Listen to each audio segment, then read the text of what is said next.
നഷ്ടക്കച്ചവടം എന്ന് പറയുന്നത് കേട്ടിട്ടില്ലേ?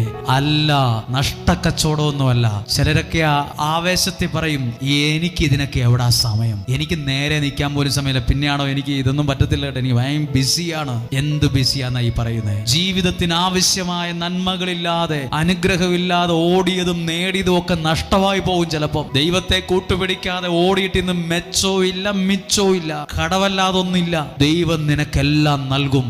ദൈവവചനം കേൾക്കുന്ന ഒരാൾക്ക് നിനക്ക് ആവശ്യമായതൊക്കെയും ദൈവം തരും.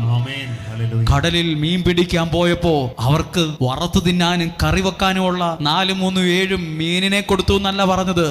അവിടെയുള്ള വള്ളങ്ങൾ മുഴുവൻ നിറഞ്ഞു.